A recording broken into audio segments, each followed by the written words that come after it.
Okay, hello everyone. We're going to do a tutorial today on the basic celestial opener. So prism, as soon as that countdown finishes, click the array, click a prism, start moving your arc ship towards the ramp. As soon as you have 100 luminite building the morph core, we can start sending the arc ship across the map. Put down a chamber on the ramp. It's very nice to have a ramp wall off in every matchup. Against Vanguard, you want to put this chamber down one so there's a one gap so that the hedgehogs don't squeeze on through. And then we make an argent when the chamber finishes. We click on our array and we click on power surge and we put that power surge on the chamber. Send that first argent straight across the map. You can rally down like this. Put the surge on the next chamber again once it runs out, the first one. Second argent, and then a third argent immediately, so just non-stop 3 argent production.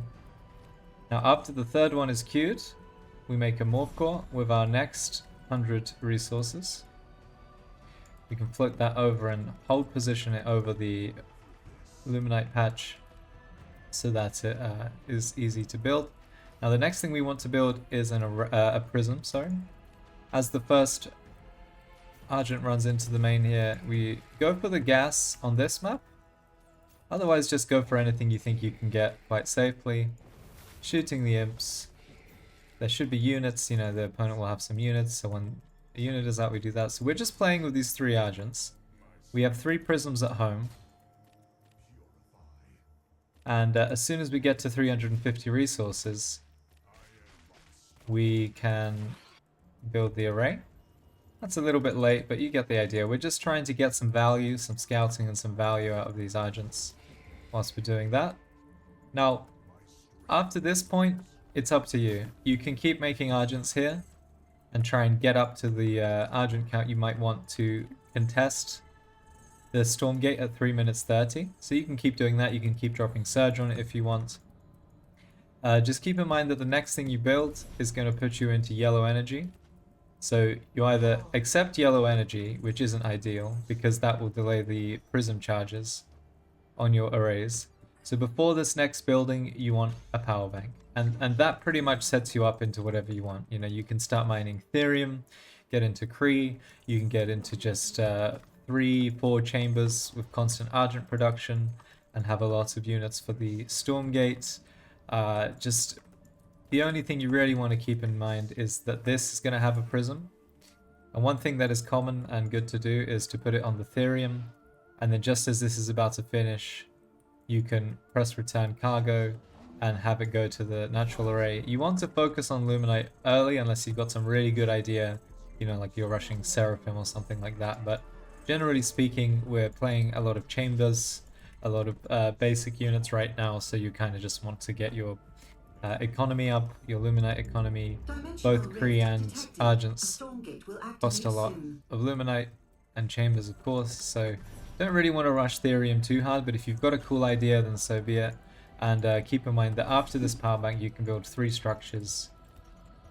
So we built the power bank, and then we can get 3 chambers, up to 4 chambers, and that's all off the back of a single power bank. But like, now we might want Ethereum Purifier here or here.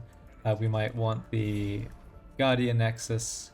That's all going to put us back into yellow energy, which we don't want to do. So keep making prisms, putting them on your array, or you can start doing this and rallying into gas and teching into something more useful. But this is the general setup off of the 3 argents from the initial chamber, getting a third prism and a morph core. So it's actually 3 argents, morph core, rally to your next luminite, prism, and then go from there. All right, just keep in mind that you'll need that power bank after the array. And that's it, that sets you up. If you're not opening like this, you're kind of putting yourself at a disadvantage because the 3 argent opener forces your opponent to play in a certain way. The Infernals kind of have to have 1-1 at a very early timing and make units. If you don't have the 3 argents, the Infernal can just take 3 bases and then defend whatever's coming. And that's why this is such a good opener against Infernals, is because it keeps them in check. It keeps them from getting out of hand.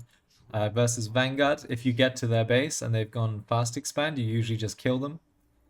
At the very least, you're going to force sentry posts, you're going to harass their Therium. It's going to be really hard for them to not take a lot of damage from just 3 Argents, and you've got the array behind it, right? So it's not like an all-in. It's just a very efficient early aggression using this power surge, right? And against Celestials, don't make the array, just keep making Argents on 1 chamber, and then when you can afford it, make Argents on 2 chambers.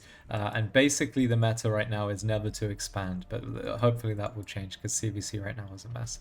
But that's all for me, guys. I just thought I'd do a quick tutorial for people that don't know the basics of Celestials, the basic opener. This is something that they can look at and be like, oh, okay, that's just generally how it's done. If you have your own ideas, go for it. See if it's better, see if it's worse, learn and improve. But this is the general basic idea, and it's always good to have a solid grasp of how everyone else is kind of doing it. But yeah, that's all for me. Like and subscribe, and I'll see you guys next time.